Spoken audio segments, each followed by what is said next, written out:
పరిశుద్ధుడు మహాగణుడు మహోన్నతుడు మహిమ కలిగిన దేవా, నిత్య నివాసిన మా ప్రియ పరలోకపు తండ్రి, మీకు వందనాలు, స్తుతులు, స్తోత్రాలు.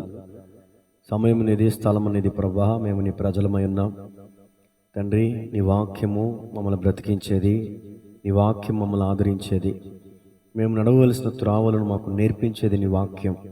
ఈ రోజున ప్రభా, నీ వాక్య పాద సన్నిధికి వస్తున్నాం. నీ వాక్యము ద్వారా నాతో, మాతో, మా అందరితోనూ, యూట్యూబ్ ద్వారా వీక్షిస్తున్న వారితోనూ, కృపామనిష్టి సంఘ బిడ్డలందరితో మీరు మాట్లాడండి. మీ నామానికి మహిమ తెచ్చుకోనండి అయ్యా. నా ఆశగల ప్రాణం తృప్తిపరచండి. ఇది ఆది కాండం నుంచి ప్రకటన గ్రంథం వరకు మీరు మాకు అందించిన 66 పుస్తకాలని కూడా నీ సేవకునని నేను ధ్యానించాలి, నా జీవితానికి అన్వయించుకోవాలి, నేను పాటించాలి, వాటిని ప్రకటించాలి అనేది నా ఆశ, నా కోరిక అయ్యా. మరి ఈ విషయంలో నీ సన్నిధిలో ఎత్తిపెట్టి ప్రార్థిస్తున్నాను. ప్రారంభిస్తున్న ఏ పుస్తకమైనా కానీ, ఏ సందేశమైనా కానీ, అదే ముగింపు వరకు కూడా కొనసాగడానికి సహాయం చేయండి అయ్యా. భక్తుడు ప్రార్థించినట్లుగా, ధర్మశాస్త్ర గ్రంథ సంగతులను గ్రహించినట్లుగా నా కన్నులు తెరువమని భక్తుడు ప్రార్థించారు. అలా నీ సేవకునని నేను అడుగుతున్నాను. ప్రతి వచనాన్ని అర్థం చేసుకునే కృప మాకు దయచేయండి. అపార్థం చేసుకోకుండా అయ్యా, ప్రతి వచనంలో ఉన్నటువంటి అంతరార్థాన్ని గ్రహించడానికి మాకు వివేకమును దయచేయమని ప్రార్థిస్తున్నాను. కుడి వచ్చిన ప్రతి ఒక్కరిని బట్టి స్తుతులు, స్తోత్రాలు తెలియజేస్తూ యేసయ్య నామములో ప్రార్థించి అడిగి వేడుకొనుచున్నాము తండ్రి, ఆమేన్. మరి కొందనాలండి. God bless you all. వచ్చే సంవత్సరం 2026 నుంచి అయినా శనివారం ఉపవాస ప్రార్థనకి సంఖ్య పెరగాలని ప్రార్థన చేద్దాం. వస్తున్నారు, ఆగిపోతున్నారు. అలా కాకుండా కంటిన్యూగా ప్రతి శనివారం ఉపవాస ప్రార్థనలోను, ప్రతి ఆదివారం ఆరాధనలోనూ పాల్గొన్నట్లుగా మన అనుదిన ప్రార్థనలో కూడా మన జ్ఞాపకం చేసుకుందాం. ఈరోజు మన వాక్య ధ్యానాంశం పరిశుద్ధ గ్రంథంలో నుంచి మొదటి కీర్తన, మొదటి వచనం. ఈ మొదటి కీర్తన, మొదటి వచనంలో నుంచి దుష్టుడు అనే పదాన్ని మనం ధ్యానం చేశాం. దుష్టుడు అనగా ఎవరు, దుష్టుని యొక్క స్వభావాలు ఎలా ఉంటాయి అనే విషయాలను నేర్చుకున్నాం. రెండవదిగా దుష్టుల ఆలోచన చొప్పున నడువక. దుష్టుల ఆలోచనలు ఎలా ఉంటాయి, దుష్ట ఆలోచన హృదయంలో పెట్టుకుని పైకి ఎలా మాట్లాడతారు, దురాలోచనలు ఎవరి దగ్గర ఉంటాయి, దేవుని తలంపులు ఎలాంటివి, దేవుని ఆలోచనలు ఎలాంటివి, వీటన్నిటిని కూడా ధ్యానం చేశాం. అయితే ఈ దుష్టుల ఆలోచన చొప్పున నడువక, దుష్టుల ఆలోచన అనే మాటకి మరొక చక్కని రెఫరెన్స్ ఈరోజే కోట్ చేశాను. ఎందుకంటే రేపటి దినమున ఇస్కరియోతు యోధా గురించి సిద్ధపడుతున్నాను కదండి. సిద్ధపడుతుంటే ఓ చక్కని రెఫరెన్స్ తగిలిందనమాట. దీనికి సూటఫుల్ అన్నమాట ఖచ్చితంగా. అందుకని ఈ వచ్చినని చెప్పి నేను 3వ మాటలోకి వెళ్ళిపోతాను. చూడండి, యోహాను సువార్త 13:2. యోహాను సువార్త 13వ అధ్యాయం 2. రేపు కూడా చెప్తాను, కానీ ఈ వచనానికి సరిపోల్చదగిన మంచి మాట అన్నమాట. వారు భోజనము చేర్చుండగా ఆయన అప్పగింపవలనని సీయోను కుమారుడగు ఇస్కరియోతు యూదా హృదయములో అపవాది ఇంతకు ముందు ఆలోచన పుట్టించి ఉండెను గనుక. అపవాది అంటే పుట్టినోట్లో సాతాను అని ఉంది. గత వారం మత్తయి సువార్తలో నుంచి కొంచెం రెఫరెన్స్ కన్ఫ్యూజ్ అయ్యాను, కానీ ఆ ప్రక్కన చూస్తే క్రింద దుష్టుడైన మాటకి సాతాను అని అర్థం. దుష్టుడన్నా, అపవాదన్నా, సాతానన్నా ఒకటే. అయితే ఇక్కడ ఇస్కరియోతు యోధా హృదయములో ఆలోచన పెట్టింది ఎవరు చెప్పండి? సాతానే, అపవాది. కాబట్టి నేరుగానైనా వాడు మన హృదయంలో ఆలోచన పెట్టవచ్చు, లేదా ఇతరుల ద్వారానైనా మనల్ని ప్రేరేపించవచ్చు, ప్రలోభాలకి లోబడేలా చేయొచ్చు. మరి ఈ విషయాన్ని నోట్ చేసుకోండి. 3వ మాటలోకి వచ్చేద్దాం. ఈరోజు ఈ మొదటి వచనంలో 3వ మాట అంటే దుష్టుల అనే మాట విన్నాం, ఆలోచన అనే మాట విన్నాం. ఇప్పుడు పాపుల మార్గమున నిలువక, ఈ మాటని అండర్లైన్ చేసుకోండి. పాపుల మార్గమున నిలువక అంటే దేవుని యొక్క వాక్యం మనకి ఏం చెప్తుందంటే, ఎక్కడ నిలవకూడదో కూడా దేవుని వాక్యం నాకు చెప్తుంది. నా యవ్వన కాలంలో అంటే 15-16 సంవత్సరాల వయసులో మా అమ్మ నాకు ఒక మాట చెప్పింది. ఏంటంటే, సంద్రాడితే అంటే సాయంత్రం అయితే పలానా ఏరియా నువ్వు వెళ్ళావంటే చాలా భయంకరంగా ఉంటుంది, ఆ స్థలాలకు కానీ ఆ ప్లేసులకు కానీ వెళ్ళొద్దు అని చెప్పారు. ఎందుకని? వెళ్తే వ్యతిరేకతలు వస్తాయి, వెళ్తే పాడైపోతానని ఓ భయం. ఏమండి, ఓ తల్లి కాబట్టి మరి వాక్యం చెప్తుంది, నీ తల్లి చెప్పు బోధను త్రోసి వేయకము. తల్లి చెప్పు బోధ ఎలాంటిదంటే అది మెడకు హారం లాంటిదంట. అలాగే పరలోకమందున్నటువంటి తండ్రి అయినటువంటి దేవుడు మరి మనకి ఉపదేశం చేస్తున్నాడు. తండ్రి విషయంలో సామెతల్లో ఏముందంటే, నీ తండ్రి ఉపదేశము మరవకము అని వాక్యం చెప్తుంది. ఈరోజు దేవుడు మనకి ఇస్తున్నటువంటి ఉపదేశం ఏంటంటే, తండ్రి మనల్ని ప్రేమించి మనకు చెప్తున్నటువంటి మాట ఏంటంటే, మనం ఎక్కడ నిలవకూడదో దేవుడు చెప్తున్నాడు.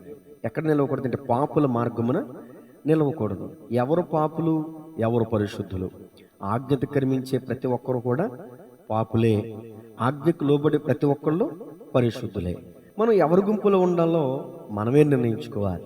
పాపుల మార్గం అనే గుంపులోకి వెళ్లకుండా పరిశుద్ధుల గుంపు అనే మార్గంలోకి మనం వెళ్ళాలి.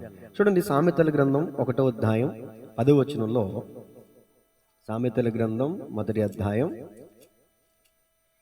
10వ వచనం, నా కుమారుడా, పాపులు నిన్ను ప్రేరేపింపగా ఒప్పకము. మాతో కూడా రమ్ము, మనం ప్రాణం తీయుటకై పొంచేందుము. నిర్దోషి అయిన ఒకని పట్టుకొనుటకు దాగియందుము. పాతాళము మనుషులను మృంగివేయనట్లు వారిని జీవముతోనే మృంగివేయదుము. సమాధిలోనికి దిగువారు మృంగబడినట్లు వారు పూర్ణ బలముతో ఉండగా మనము వారిని మృంగివేయదుము. వారు చెప్పినప్పుడు ఒప్పొద్దు.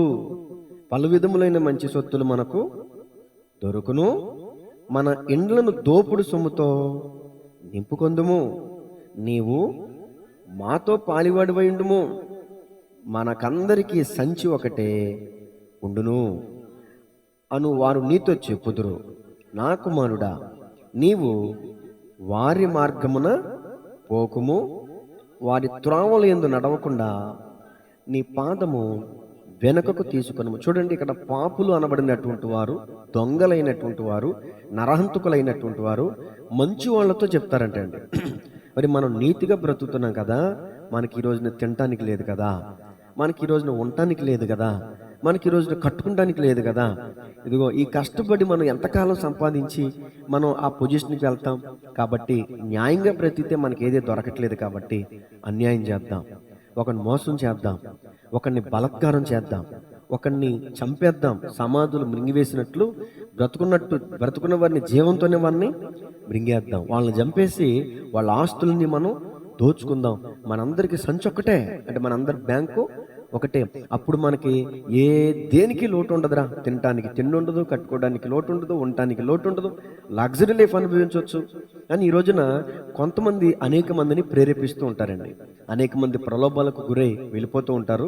కొంతమంది చావనన్నా చేస్తాను కానీ నేను అన్యాయం చేయను, నీతితో కూడిన కొంచెమేసి నష్టం, నాకొద్దు అన్యాయం అని కొంతమంది వాళ్ళ పాదాన్ని వెనక తీసుకుంటారు.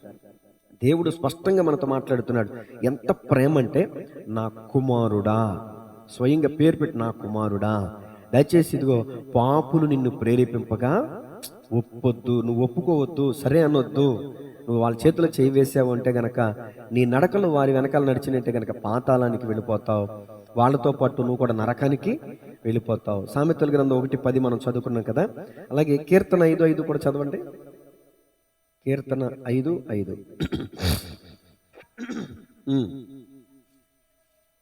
డాంబికులు నీ సన్నిధిని నిలవలేరు, పాపము చేయవారందరూ నీకు అసహ్యులు.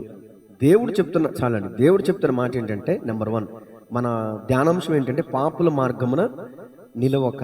ఎందుకు నిలవకూడదంటే, పాపులు అంటే దేవునికి అసహ్యులు అంటే పాపం చేయవారందరినీ దేవుడు లాగి అవతల పడేస్తాడు ఏంటండి. కొంచెం టైం పడుతుంది. ఇప్పుడు గడ్డు ఉంది, ఉదయాన్నే చిగురుస్తుంది, సాయంత్రానికి ఏమైపోతుంది, వాడి బోరిపోతుంది. అలాగే పాపులు అనబడినటువంటి వారు కూడా చాలా ఒక వెలుగు, బాగా ఓ మంచి వెలుగు వెలుగుతారు, కానీ దేవునికి వాక్యం చెప్తుంది రెప్పపాటును వాళ్ళు కనుమరుగైపోతారు. ఏమన్నా భక్తిహీనులు కదులుతున్న సముద్రమును పోలిన వారని వాక్యం చెప్తుంది. అంటే స్టాండర్డ్ ఉండదు, స్థిరత్వం అనేది ఉండదు వాళ్ళకి. కాబట్టి గమనించాలి, దేవునికి వాక్యం చెప్తుంది పాపులు అంటే దేవునికి అసహ్యులు. అందుకనే పరిశుద్ధుడైనటువంటి దేవుడు పాపాన్ని అసహించుకునేవాడు కాబట్టి మనల్ని వాళ్ళ మార్గంలో వెళ్ళొద్దు అని చెప్తున్నారు. సామెతల గ్రంథం 22:25. ఒకవేళ వెళ్తే ఏమొద్దో చూడండి. సామెతల గ్రంథం 22:25. నీవు వాని మార్గములను అనుసరించి నీ ప్రాణమునకు అద్దుగదుగు ఉరి తెచ్చుకుందువేమో. దేవుడు మనకి దీర్ఘాయువు ఇచ్చాడండి. కానీ ఈ రోజున చాలామంది అర్ధాంతరంగా యవన వయస్సులో, బాల్యంలో ఎందుకు చనిపోతున్నారంటే ఒకే ఒకటి నేను చెప్పగలను. ప్రసంగి 7:17 దానికి ఆధారం. అధికముగా దుర్మార్గపు పనులు చేయకము, బుద్ధిహీనంగా తిరగకము, నీ కాలంకు ముందుగా నీవేలా చనిపోదువు. అంటే ఒక వ్యక్తి అర్ధాంతరంగా చనిపోతున్నాడంటే అతను చేసుకున్న క్రియలే, అతను చేసుకున్న పనులే, అతని ప్రవర్తనే. ఈ రోజున చనిపోయేటటువంటి వాళ్ళు కూడా దేవుని కృప ద్వారా బ్రతికి బట్టగట్టేస్తున్నారంటే వాళ్ళు చేసుకున్న ఏదో పుణ్యం కావచ్చు, వాళ్ళ మనస్తత్వం కావచ్చు, వాళ్ళ యథార్థత కావచ్చు, వాళ్ళ పూర్వీకులు చేసిన ప్రార్థన కావచ్చు. దేవునికి మహిమ కలుగును గాక. కాబట్టి దేవునికి వాక్యం చెప్తుంది, పాపుల మార్గముని నిలవద్దు, పాపుల మార్గమునికి వెళితే ఉరి తెచ్చుకుంటావు. ఏమండి? తర్వాత రోమపత్రిక 6:3 మనందరికీ తెలిసిన విషయమే, తీనవసరం లేదు. పాపం వల్ల వచ్చే జీతం అక్కడ ఉంటుందండి. ఆ మాట ఖచ్చితంగా. పాపం అనేది ఏంటండి, పాశమై పట్టుకుంటుందంట. పాశం అనే మాట బైబిల్లో ఉందండి. ఆశ్చర్యపడ్డా నేను ఆ విషయం చదివినప్పుడు. ఏంటంటే ఏదో లోక సంబంధమైన విన్నప్పుడు మనం చూస్తాం కదా, పాశం వచ్చినట్టు. కానీ నిజంగా మరణపాశం ఉందండి. ఆ మరణపాశం ఎవరిని చుట్టుకుంటుందంటే పాపులని చుట్టుకుని ఉంటుందంట. ఎప్పుడైతే ఏమంటే వాళ్ళు ఇచ్చిన టైం అయిపోతుందో ఆ టైంలో వారు మారుమనసు పొందకపోతే ఒక సెకండ్లో వాళ్ళు తీసివేయబడతారు. దేవుడు అవకాశం ఇస్తాడు. దేవునిలో ఉన్న గొప్పతనం ఏంటంటే సౌలుకి 38 సంవత్సరాలు అవకాశం ఇచ్చాడండి. 1 కాదు, 2 కాదు, 3 కాదు. ఎందుకంటే సౌలు 40 సంవత్సరాలు రాజ్య పరిపాలన చేశాడు. 40లో ఫస్ట్ 2 సంవత్సరాలే యథార్థంగా పరిపాలించాడండి. తర్వాత తన సింహాసనాన్ని కాపాడుకుంటూనే సరిపోయింది, దావీదుని తరుముతే సరిపోయింది. అయినా కూడా సౌలు మారకపోగా అమాలేకీయుల చేతిలో అతను చంపబడ్డాడు. ఏ పాపాన్ని అయితే అతను మిగిల్చుకొచ్చాడో అదే పాపం చేత అతను, అదే అమాలేకుని చేతిలో అతను చనిపోయాడు. తర్వాత మరి ఎక్కడ నిలవాలి? పాపుల మార్గంలో నిలవకూడదు. సరే, పాపుల మార్గంలో నిలిస్తే ఉరి, పాపం చేస్తే మరణం. ఈ విషయాలు మనం నేర్చుకున్నాం. మరి ఎక్కడ నిలవాలి మనం? చూడండి, యోహాను సువార్త 15వ అధ్యాయం. ఎక్కడ నిలవాలి, ఎక్కడ నిలవకూడదో విన్నప్పుడు మరి ఎక్కడ నిలవాలో కూడా తెలుసుకోవాలి కదా. యోహాను సువార్త 15వ అధ్యాయం 4వ వచనం. నా యందు నిలిచియుండుడి, మీ యందు నేనును నిలిచియుందును. తీగె ద్రాక్షావల్లిలో నిలిచి ఉంటేనే గాని తనంతట తానే ఎలాగూ ఫలింపదో, అలాగే నా యందు నిలిచి ఉంటేనే గాని మీరును ఫలింపరు. ద్రాక్షావల్లిని నేను, తీగల మీరు. ఎవడు నా యందు నిలిచి ఉందునో, నేను ఎవని యందు నిలిచి ఉందునో వాడు బహుగా ఫలించును. నాకు వేరుగా ఉండి మీరేమీ చేయలేరు. ఎవడైనను నా యందు నిలిచి ఉండని ఎడల వాడు తీగ వలె బయట పారవేయబడి ఎండిపోవును. మనుషులు అట్టి వాటిని పోగు చేసి అగ్నిలో పారవేతురు, అవి కాలిపోవును. నా యందు మీరును, మీ యందు నా మాటలను నిలిచి ఉండని ఎడల మీకేది ఇష్టమో అడుగుడి, అది మీకు అనుగ్రహింపబడును.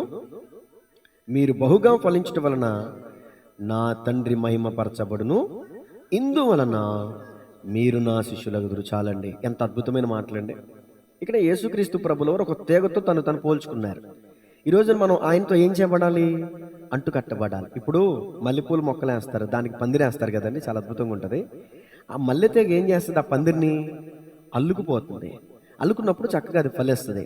ఆ పందిరిలో నుంచి కాకుండా, ఆ తీగకి కాకుండా కొంచెం వేరుగా వచ్చినాయి అనుకోండి, వాటిని తోటమాలి ఏం చేస్తాడు?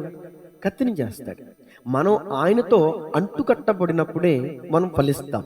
ఫలింపు అనేది మన జీవిత అభివృద్ధికి, మన జీవిత వర్ధిల్లడానికి, మన జీవితం ఆశీర్వాదానికి సూచన.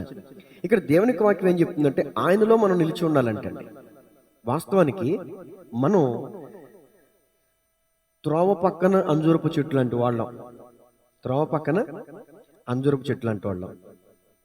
ఒలీవ తోటలో అంజూరపు చెట్టు, మత్తయి సువార్తలో ఉంటుంది ఈ మాట. ఇప్పుడు కొబ్బరి తోటలో ఏముంటాయి చెప్పండి? కొబ్బరి చెట్లే ఉంటాయి. మామిడి తోటలో మామిడి చెట్లే ఉంటాయి. ఒలివ తోటలో ఒలివ చెట్లే ఉంటాయి. మరి ఒలివ తోటలో అంజూరపు చెట్టు ఎలా వచ్చింది? రోడ్డు ప్రక్కన ఆ దేశంలో యాత్రికులు తినడానికి ఆహారంగా త్రోవ పక్కన ఉంచుతారనమాట. ఇప్పుడు త్రోవ పక్కన ఉన్నటువంటి చెట్టు తోటలోకి వచ్చింది. త్రోవ పక్కన ఉన్న చెట్టు అంటే మనమే. తోటలోకి వచ్చింది ఇప్పుడు అంటే సంఘంలోకి మనం వచ్చాం. సంఘంలోకి వచ్చినటువంటి మనము ఫలించాలి. ఎప్పుడు ఫలిస్తాం? ఆయనలో నిలిచి ఉంటేనే ఫలిస్తాం. ఆయన మాటలు వింటేనే ఫలిస్తాం. దేవోక్తి లేని ఎడల జనులు కట్టులేక తిరుగుతురు. నిజంగానే నీటికి గట్టు ఎంతో ఉపయోగమో, నీటికి గట్టు తెగిపోతే ఊరినెల్లా ముంచేస్తుందో, మన జీవితాలకు కూడా దేవుని మాట అనే గట్టు లేకపోతే మన జీవితం కూడా మునిగిపోద్దండి. దేవునికి వాక్యం వల్ల మనం ఫలిస్తాం. ఆ విషయాన్ని పక్కన పెట్టండి. అసలు మనం బ్రతకాలంటే దేవుని వాక్యమే కదండి. 119 కీర్తన 150 వచనంలో నీ వాక్యమే నన్ను బ్రతికించును, ఇదే నా బాధలలో నాకు నెమ్మదిని కలిగించున్నది. కాబట్టి ఈరోజు మనం ఎక్కడ నిలిచి ఉంటున్నాం? ఈ రోజున ప్రతిరోజు బైబిల్ చదవడానికి క్రైస్తవులైనటువంటి వారికి ఒక ఆలోచన అనేది రావాలండి. ఎన్నిసార్లు చెప్పినా చదివే వాళ్ళు చదువుతున్నారు, కానీ మొండికెత్తే వాళ్ళు మొండికెత్తుగానే ఉంటున్నారు. ఈ మాట నేను అనకూడదు. ప్రతిరోజు మన శరీరానికి ఆహారం ఎంత ప్రాముఖ్యమో, ప్రతిరోజు మన శరీరానికి స్నానం ఎంత ప్రాముఖ్యమో, ప్రతిరోజు మొక్కకి నీరెంత అవసరమో, ప్రతిరోజు విశ్వాసకి దేవుని వాక్యం అలా అన్నమాట. నీరు లేకపోతే మొక్క ఎండిపోయినట్టు, వాక్యం లేకపోతే విశ్వాసి ఆత్మీయంగా బలహీనమైపోతాడు. కాబట్టి మనం ఫలించాలి, మనం పచ్చగా ఉండాలి, మనం అభివృద్ధి పొందాలి, మనం ఫలాలు కలిగి ఉండాలి అంటే ఆయనలో నిలిచి ఉంటేనే కానీ మనం వేరుగా ఉండి ఏమీయో చేయలేము అని వాక్యం చెప్తుంది. మరొక మాట రోమపత్రికలో యేసుప్రభుల వారు ఏమని మాట్లాడతారు, పౌలు గారి ద్వారా ఏం మాట్లాడతారంటే ఒక హెచ్చరిక ఇస్తారు. మీరు అంటకట్టబడ్డారు, మీరు వేరు కొమ్మలు, కానీ స్వభావం లేకపోయినా ఆ అంజూరపు చెట్టుతో మీరేం చేయబడ్డారంటే అంటుకట్టబడ్డారు. అంటే దాని అర్థం ఏంటంటే స్వాభావికమైన కొమ్మలు యూదులకి సాదృశ్యం. ఇప్పుడు మనం ఉన్నాం కదండి, మనం యూదులం కాదు. దేవుడు మనల్ని ఏం చేశాడంటే స్వాభావికమైన కొమ్మల్ని, అంటే ఇప్పుడు ఒక చెట్టు ఉంది, ఆ చెట్టులో ఒక యూదులు ఉన్నారు, ఆ కొమ్మకి సంబంధించినటువంటి వాళ్ళు ఆయన మాట వినట్లా, నరికేసాడు దేవుడు. నరికేసి మీరు నేను అనుకోండి, మీరు నేను ఒక కొమ్మ, మనల్ని ఇప్పుడు అక్కడ అంటుకట్టాడు దేవుడు. అంటుకట్టాడు. ఈ అంటుకట్టడం గురించి సైన్స్లో ఉంటుంది, మేము చదువుకున్న నాటి దినాల్లో. అంటుకడితే అది కూడా దాంట్లోంచి కూడా మొక్క వస్తుంది, ఫలిస్తుందండి. అంటే ఆ విధంగా మనం ఇప్పుడు అంటుకట్టబడి, క్రీస్తు ద్వారా మనం అంటుకట్టబడి ఫలిస్తున్నాం. ఒకవేళ ఇప్పుడు మనం కూడా ఫలించకపోతే, స్వాభావికమైన కొమ్మల్ని నరికేసిన దేవుడు అంటుకట్టబడిన మనల్ని నరకడా? ఖచ్చితంగా అదే అంటాడు అక్కడ. ఇదిగో స్వాభావికమైన కొమ్మల్ని దేవుడు విడిచిపెట్టలేదు కదా, వాటిని నరికేసి మిమ్మల్ని అంటుకట్టాడు కదా, మీరు ఆయన మాట వినకపోతే మిమ్మల్ని కూడా ఆయన అని చాలా ఖండితంగా ఒక హెచ్చరిక ఉంటుంది అనమాట అక్కడ. కాబట్టి ఇక్కడ మనం గమనించాల్సింది ఏంటంటే మనం అంటుకట్టబడిన వారం. వాస్తవానికి మనం యూదులం కాకపోయినా, యోధా జాతి కాకపోయినా, దేవుడు మనల్ని తనతో అంటుకట్టాడు. క్రీస్తు అనే రక్తం కార్చి మనల్ని, ఆయన క్రైదనంగా రక్తాన్ని చెల్లించి మనల్ని కొన్నాడు ఆయన. ఇప్పుడు అంటుకట్టబడిన మనం ఆయనలో నిలిచి ఫలిస్తేనే తప్ప, లేకపోతే కొట్టివేయబడుతుంది. అక్కడ ఉంది కదండి, పోగు చేయబడి ఎక్కడ వేయబడతాయి అంటే నరికేసి అగ్ని. అగ్ని అంటే నరకం. కాబట్టి ఆ స్థితిలోనికి మనం వెళ్లకుండా, పాపుల మార్గమున నిలవకుండా మనం జాగ్రత్త పడదాం. మరలా కీర్తన 1:1 వచ్చేద్దాం. ఇప్పుడు 4వ మాట. మొదటి వచనంలోనే నేను మాటలు చెప్పుకుంటూ వెళ్తున్నాను. మొదటి కీర్తన మరొకసారి చదువుదాం. దుష్టుల ఆలోచన చొప్పున నడవక, పాపుల మార్గమున నిలవక. ఇంతవరకు 3 మాటలు విన్నాం. ఇప్పుడు మూడవ లైన్, మొదటి వచనంలో 3వ లైన్, అపహాసకులు కూర్చుండు చోటను కూర్చుండక. ఇప్పుడు 4వ మాట అండి, రాసుకునే వాళ్ళు చక్కగా అండర్లైన్లో రాసుకోండి. మొదటి వచనంలోనే 4వ మాట. అపహాసకులు అంటే అసలు ఎవరు? అపహాసకులు కూర్చుండే చోటన దేవుడు కూర్చోవద్దు అంటున్నాడు కదా, అసలు అపహాసకులు అంటే ఎవరు చూద్దాం బైబిల్లో నుంచి. సామెతల గ్రంథం 21:24. సామెతల గ్రంథం 21:24. అహంకారి అయిన గర్విష్ఠునికి అపహాసకుడని పేరు, అటివాడు అమిత గర్వముతో ప్రవర్తించును. 547 పేజీ అండి. సామెతలు 21:24. అహంకారి అయిన గర్విష్ఠునికి అపహాసకుడని పేరు, అటివాడు అమిత గర్వముతో ప్రవర్తించును. ఇప్పుడు చెప్పండి, అపహాసకుడు అంటే ఎవరు? గర్వం కలిగిన వాళ్ళు, అహంకారం కలిగిన వారు. ఎవరైతే అహంకారంతో కన్ను మీను కానకుండా ఉంటారో, ఎవరైతే నెత్తిన కళ్ళు వచ్చిన వాని వల్లే ప్రవర్తిస్తారో, గర్విష్ఠులుగా ఎవరైతే ఉంటారో వాళ్ళకి బైబిల్ పెట్టిన పేరు ఏంటంటే అపహాసకుడు. నిజమే కదండి, గర్విష్ఠులే నెక్లెస్గా మాట్లాడతారు, నిర్లక్ష్యంగా, అంటే త్రోసిపుచ్చినట్టు మాట్లాడతారు, ఎగతాళి చేసినట్టు మాట్లాడతారు, చిన్న చూపు చూసినట్టు నువ్వెంతరా, నీ బతుకెంతరా అన్నట్టు మాట్లాడతారు. అంటే వీళ్ళకి ఉన్నదని అహంకారం, అంగుని బట్టో, ధనాన్ని బట్టో, అందాన్ని బట్టో, డబ్బుని బట్టో, ఉద్యోగాన్ని బట్టో నాకు తెలియదు, కానీ వీళ్ళకు ఉన్నదాన్ని బట్టి గర్వించి అహంకారంతో అహంకారపు మాటలు మాట్లాడతారు. అలాంటి వారికి ప్రభు చెప్పిన మాట ఏంటంటే, ప్రభు పెట్టిన పేరు ఏంటంటే అపహాసకుడు. దేవుని వాక్యం ఏం చెప్తుందంటే, అపహాసకులు కూర్చుండు చోటన కూర్చోవద్దు. ఎందుకు కూర్చోవద్దు? వాళ్ళు గర్విష్ఠులు కాబట్టి ఏదైనా ఆడరాని మాట మాట్లాడితే మనం గాయపడతాం, మనం బాధపడతాం, మనం సిగ్గుపడాల్సి వస్తుంది, మనం బాధపడాల్సి వస్తుంది. ఎందుకు ముందే మనం వాళ్ళకి దూరంగా ఉండటం మంచిది కదా. వాళ్ళ చెంతకి వెళ్ళి వాళ్ళతో మాటపడి నేను ఎందుకు వెళ్ళి తర్వాత ఎందుకు వెళ్ళాను, వెళ్లకుండా ఉండాల్సింది అని మనం బాధపడతా ఉంటాం. మనం అనేక సార్లు, మీరు కూడా కొన్ని విషయాల్లో నాకు సాక్ష్యాలు చెప్పారు, ఎవరింటి అనగానే వెళ్తే ఇది ఏంటని ఆలోచిస్తే ఇల్లు కట్టుకోవడానికి ఆ మోడల్ మనం వేసుకుందాం అనుకుంటే ఇంట్లో కూడా రానివని పరిస్థితులు ఒకటి గుర్తు వస్తుంది అనమాట. మేము కూడా ఇంట్లో ఏదైనా సీలింగ్ ఏదైనా ఏర్పాటు చేయలేము. చాలామంది ఇల్లు చూసేవాళ్ళు, వాళ్ళు చక్కగా ప్రేమగా ఆహ్వానించారు. మరి కొంతమంది అయితే ఇష్టపడరు నిజంగానే, అంటే చూస్తే వాళ్ళది ఎక్కడ లేకపోతే మనకు చూపు తగిలేస్తుందో మరి మనకు తెలియదు కానీ. కాబట్టి వాళ్ళు గర్విష్ఠులు, అపహాసకులు. కాబట్టి వాళ్ళ దగ్గరికి వెళ్ళటం కానీ, వాళ్ళతో మాట్లాడటం కానీ, వాళ్ళతో సాంగత్యం చేయడం కానీ, వాళ్ళతో మన సహవాసం కానీ చేయడం కానీ, వాళ్ళతో కూర్చోవడం కానీ చేస్తే ఖచ్చితంగా మనం అవమానం పాలవుతాం. ఖచ్చితంగా. అదే దీనుల దగ్గర కూర్చోండి, సాత్వికులు, పేదవాళ్ళైనా సరే వాళ్ళ దగ్గరే కొన్ని అనుభవాలు ఉంటాయి, వాళ్ళ దగ్గరే కొంత ప్రేమ ఉంటుంది. అంతే కదండి, వాక్యం చెప్తుంది, ఇదిగో ప్రేమ లేకుండా పెట్టే పంచపరమాణముల కంటే ప్రేమతో పెట్టే పట్టుడు ముద్ద శ్రేష్టం. నేను ఇక్కడ కాళీపట్నంలో ట్రైనింగ్ చేయడానికి వెళ్ళినప్పుడు ఏదో పండుగ, మన గుడ్ ఫ్రైడే పండుగ. ఆ పండుగకి ఆ పాస్టర్ గారు సపోర్ట్ చేసేవాళ్ళు ఎవరు లేరు. చింతపండు చారు, రైసు వండారు. అక్కడ ఆ రోజు స్పెషల్ ఏంటంటే వంకాయ పచ్చనపప్పుని చికెను. హాస్టల్లో మేము వెళ్ళిన చోటనేమో చింతపండు చారు, రైసు.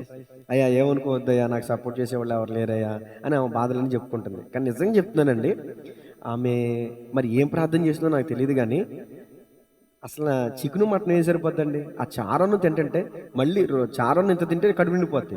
2 సార్లు పెట్టుకుని 2 సార్లు వేసుకుని ఆ మామకు వందనాలు చెప్పి మనసారా థ్యాంక్స్ చెప్పొచ్చాం. దేవునికి మహిమ కలుగునుగా. నిజంగా వాళ్ళు ఎంత ప్రేమతో, నిజంగా అదే అనుకుంటా. ఆ పేద విధవరాలు ఎవరున్నారండి, సారెపతి విధవరాలు, మరి అతని వంటకం విషయంలో కూడా ఏలియా మరి ఎంతో ఆదరించింది, ఎంతో ప్రేమ చూపించింది. నేను అంటాను, ధనవంతులు ప్రేమిస్తారు కానీ కాదు, నేను ధనవంతులను తృణీకరించి మాట్లాడట్లేదు, కానీ వాళ్ళ దగ్గర అహంకారం ఉండవచ్చు, కానీ పేదవాళ్ళ దగ్గర ఖచ్చితంగా ప్రేమ అనేది ఉండదు. కాబట్టి అపహాసకులు కూర్చుని చోట మనం ఏం చేయకూడదంటండి, కూర్చోకూడదంట. సరే, సామెతల కింద 13:1. ఎందుకంటే అపహాసకుడు అని ఎవరికి పేరో చెప్పేశాను కదా. ఇప్పుడు సామెతలు 13:1, తండ్రి శిక్షించిన కుమారుడు జ్ఞానము గలవాడగును, అపహాసకుడు అదిగోండి గద్దెంపునకు లోపట్టంటే ఆడు కొడుకే కావచ్చు, లేకపోతే ఇంకొక బంధువు కావచ్చు, ఇరుగు పొరుగుడే కావచ్చు, సంఘస్థుడే కావచ్చు, లేకపోతే బయట సామాజిక పౌరుడే కావచ్చు, మన చుట్టమే కావచ్చు, బంధువే కావచ్చు. అపహాసకులు మరి అలా మాట్లాడకూడదురా, అరే అది తగదురా, బళ్ళే వాళ్ళే బళ్ళు ఈ రోజున ఉంది కదా అని చెప్పేసి మనం ఇలా మాట్లాడితే రేపు అన్ని రోజున మొత్తం పోతే ఏంటిరా పరిస్థితి అని పెద్దవాళ్ళు ఇలా అహంకారంగా మాట్లాడే వాళ్ళు గద్దెస్తారండి. అలాంటప్పుడు వాళ్ళు సరి చేసుకునే ప్రయత్నం చేయరంటే అండి. దీనులైతే, విధేయులైతే విధేయత చూపిస్తారంట. సాత్వికులు విధేయత చూపిస్తారంట. పొరపాటున ఏదైనా మాట్లాడినా వెంటనే దాన్ని సరి చేసుకునే ప్రయత్నం చేస్తారంట. కాబట్టి వాక్యం చెప్తుంది, అపహాసకుడు గద్దెంపునకు లోపట్టు, వాటి ఇష్టం.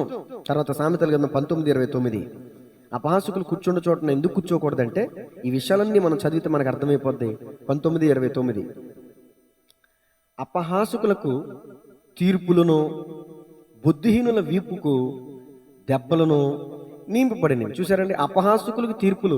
అపహాసకులతో కూర్చుంటే మనకు కూడా తీర్పులు, దెబ్బలు 2 ఉంటాయి అన్నమాట.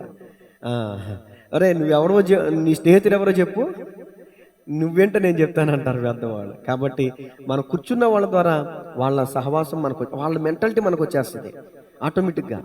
వాళ్ళ మెంటాలిటీ మనతో వచ్చేస్తుంది. ఫర్ ఎగ్జాంపుల్, ఇప్పుడు ఏదన్నా హిందీ రాష్ట్రానికి వెళ్ళామని అనుకోండి, మనం తెల్లారు లెగితే పొద్దుంచి సాయంత్రం వరకు హిందీయే. మనకు రాకపోయినా అడపదడప దేదో లేలో మాట్లాడేస్తాం. మనకి వచ్చేస్తుంది. మనం చదవకపోయినా వాళ్ళతో కలిసి కూర్చుంటే కొంత హిందీ కూడా మనకు వచ్చేస్తుంది. నేను అంటాను, స్వభావాలు కూడా అలాగే వస్తాయి, అలవాట్లు కూడా అలాగే వస్తాయి, మాటలు కూడా అలాగే వస్తాయి. నేను గొప్పగా గర్వంగా హెచ్చుగా చెప్పట్లేదు, కానీ సంకీర్తన సంగీతం ఉన్నారండి. స్కూల్లో విన్న మాటలను బట్టి 1-2 సార్లు గద్దించాను, అలా మాట్లాడొద్దు, అవసరమైతే అలా మాట్లాడే వాళ్ళకి దూరంగా ఉండు అని. ఇంకా అప్పటి నుంచి అలాంటి మాటలు మాట్లాడరు. బూతులు అంటే వాళ్ళకి తెలియదు. ఎందుకని? వాళ్ళకి దూరంగా ఉండమని మనం చెప్తున్నాం కాబట్టి ఆ పద్ధతిలో ఉంటారు. లేదు, బూతులు మాట్లాడే వాళ్ళ దగ్గర వీళ్ళని కూడా చేర్చేసామనుకోండి, దొందు వీళ్ళు పాటలు పాడతారా? ఇక బూతులే, నోరెత్తితే బూతులే వస్తాయి. కాబట్టి మనం అపహాస్యకులకు తీర్పులు దెబ్బలు ఉన్నాయని వాక్యం చెప్తాం. తర్వాత సామెతలు 29:8 అండి. సామెతలు 29:8.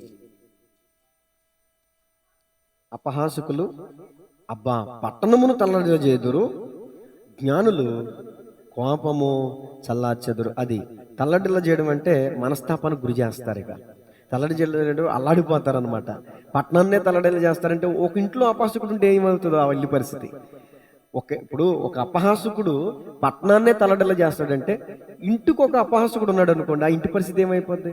ఇక మనశ్శాంతి ఉండదు, నెమ్మది అనేది ఉండదు, ఇక దుఃఖమే.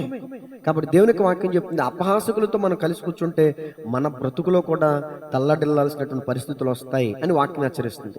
తర్వాత మాట, అపహాసకులు కూర్చుండి చోటున ఓ వ్యక్తి కూర్చున్నాడు. మీకు ఇప్పుడు ఉదాహరణకు ఒక వ్యక్తిని జ్ఞాపకం చేస్తున్నాను. ఎవరు ఆ వ్యక్తి అంటే లోతు. లోతును గురించి హెబ్రీ పత్రికల్లోనో ఒక మాట ఉంది, నేను తెలియదు కానండి.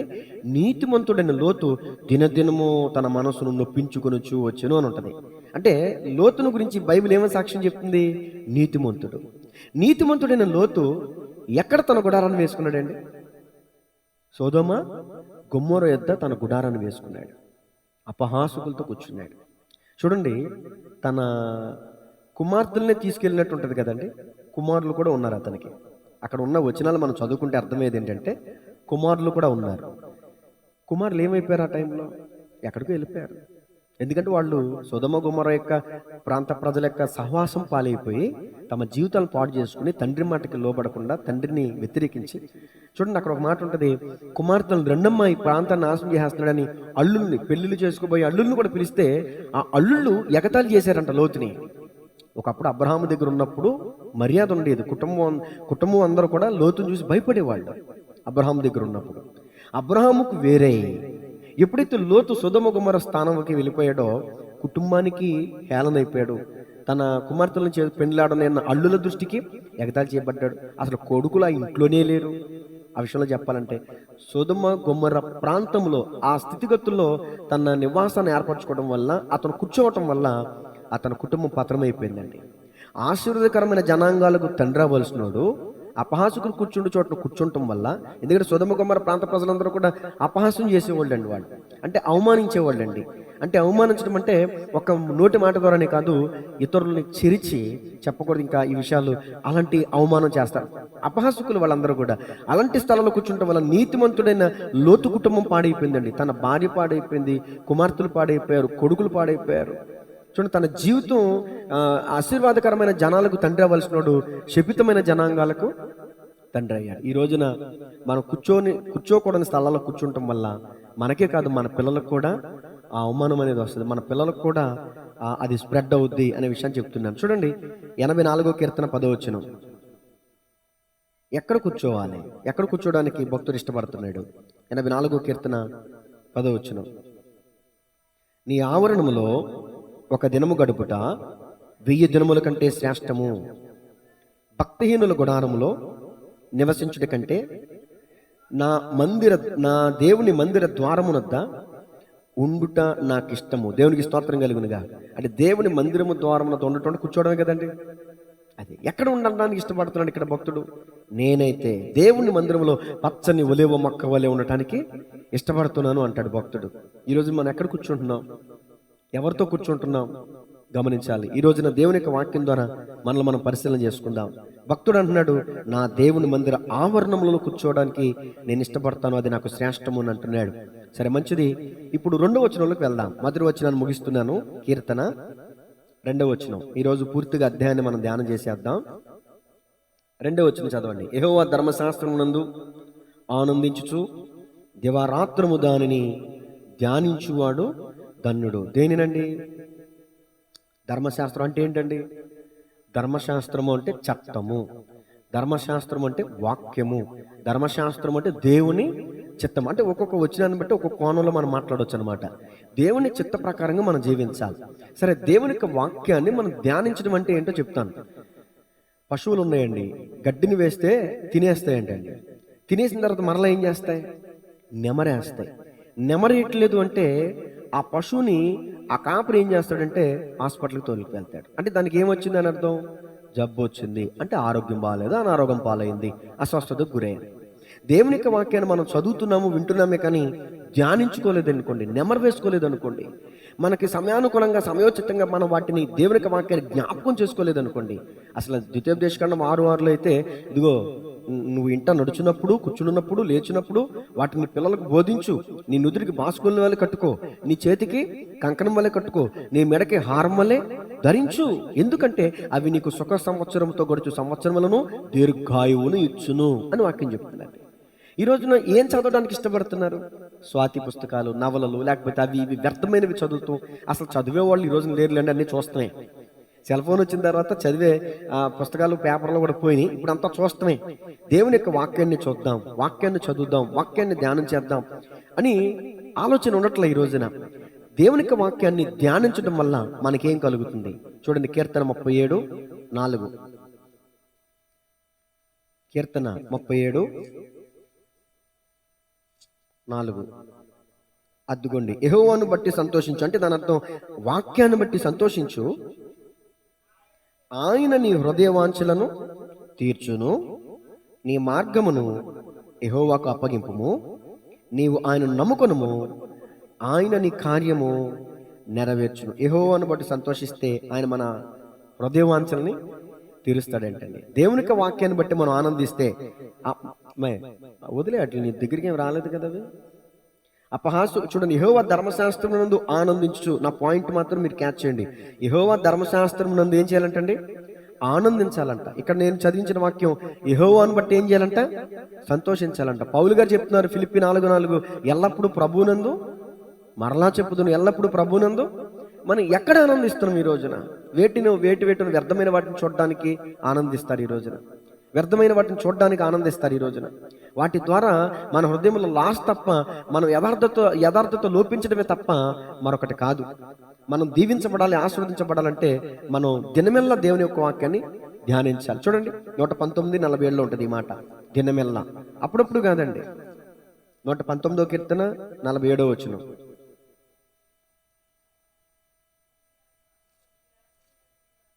నీ ఆజ్ఞలను బట్టి నేను హర్షించేదను, అవి నాకు ప్రియముగా ఉన్నవి, నీ ఆజ్ఞల తట్టు నా చేతులెత్తేదను, నీ కట్టడలను నేను ధ్యానించేదను. మరొకసారి, నీ ఆజ్ఞలను బట్టి నేను హర్షించేదను, అవి నాకు, అంటే సంతోషం కంటే ఎక్కువ హర్షించడం, అంటే సంతోషం కంటే ఆనందం కంటే ఇంకా ఎక్కువ అనమాట హర్షించడం. హర్షిస్తున్నాడు భక్తుడైనటువంటి కీర్తనాకారుడు.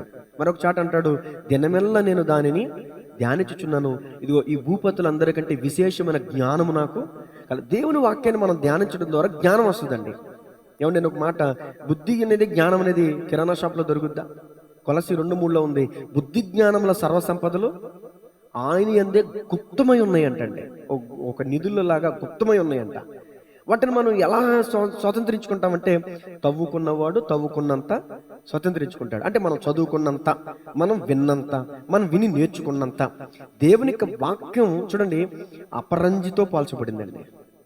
అసలు దేవుని యొక్క వాక్యం జ్ఞానంతో పోల్చబడిందండి, బంగారంతో పోల్చబడింది. వెండి బంగారాల కంటే శ్రేష్టమైనది దేవుని వాక్యం. కాబట్టి ఈ రోజున వాక్యాన్ని మనం నిర్లక్ష్యం చేయడం ద్వారా చూడండి మనం మన జీవితంలో ఆనందాన్ని కోల్పోతాం, దీవెన కోల్పోతాం. 21వ కీర్తన 1వ వచనం చూడండి, 21వ కీర్తన 1వ వచనం. యెహోవా రాజు నీ బలమును బట్టి సంతోషించుచున్నాడు, నీ రక్షణను బట్టి అతడు ఎంతో హర్షించుచున్నాడు. అతని మనోభిష్టము నీవు సఫలము చేయుచున్నావు, అతని పెదవులలో నుండి వచ్చిన ప్రార్థన నీవు మానక అంగీకరించుచున్నావు. ఎప్పుడైతే మనం దేవుని బట్టి హర్షిస్తామోనండి, ఎప్పుడైతే మనం దేవుని బట్టి సంతోషిస్తామో, ఎప్పుడైతే మనం దేవుని వైపు చూస్తామో, ఎప్పుడైతే దేవుని యందు విశ్వాసం ఉంచుతామో, మన పెదవుల వెంబడి వచ్చే ప్రార్థన మానక ఆయన ఆలకిస్తాడంట. మనం ఒక ప్రార్థనే చేస్తే సరిపోదండి, వాక్యం అనేది తప్పనిసరి.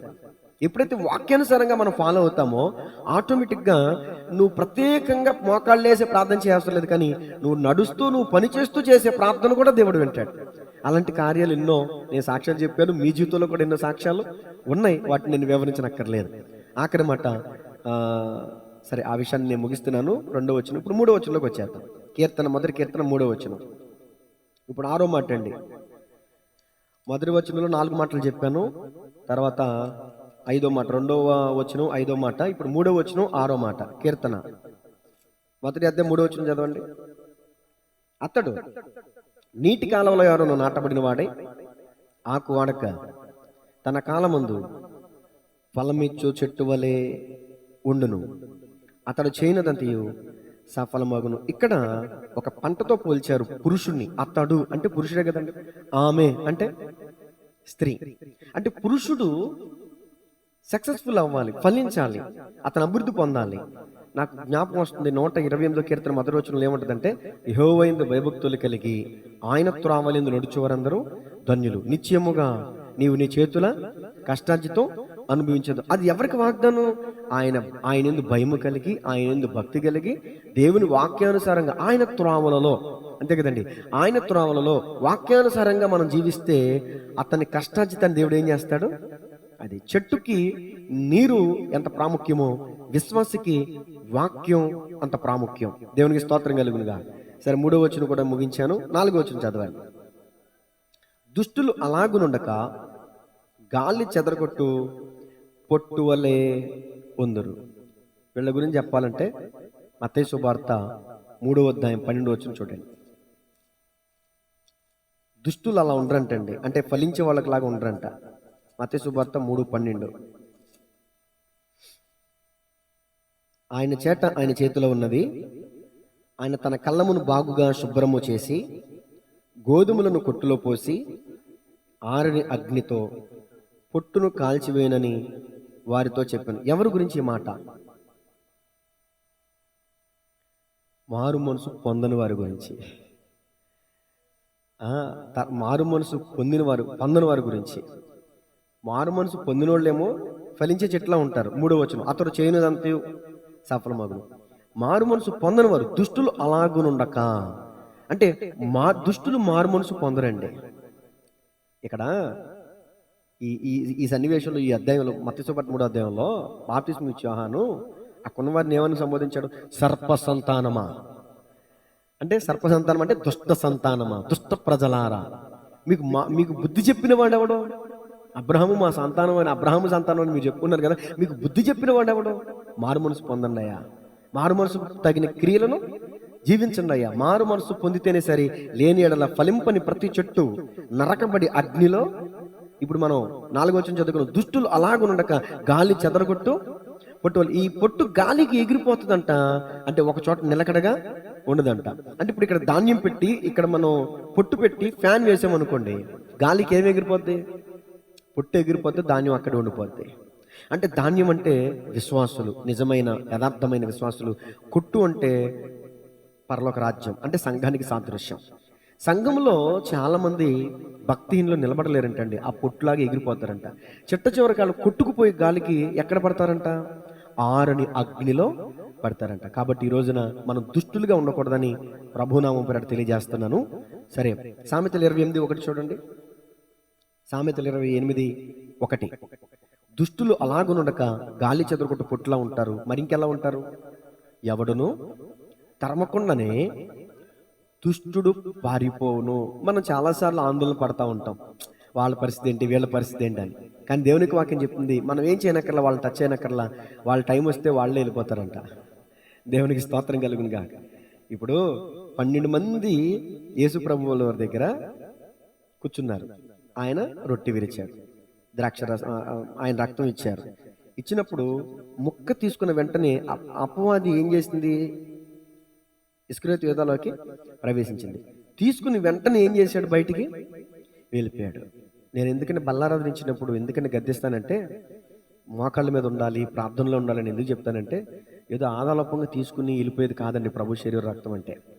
అలా అనాలోచనతోనే, తన సొంత ఉద్దేశాలతోనే, తన సొంత దురాశతోనే కూర్చుని బలలో పాల్పొంపులు పొందడం ద్వారా ముందు సాతాను ఆలోచనకు చోటిచ్చాడు, తర్వాత తన తన శరీరం అంతా ఇచ్చాడు. సాతాను ప్రవేశించిందంట, బయటికి ఇడ్చుకెళ్ళిపోయిందంట. చూసారండి, దుష్టుడు ఎవరో తరమకుండానే, అతను ఎవరు తరమలా, శిష్యులు తరమలా, అసలు శిష్యులు కూడా తెలియకుండా చాలా మేనేజ్ చేశాడండి పరిశుద్ధుడిగా. అది రేపు చెప్తాను, రేపు వాక్యం అంతా ఇస్రాయేలు యోధా గురించే. దుష్టులు అలాగుండక గాలి చెదరగొట్టు పొట్టు వల్లే ఉంటారంట.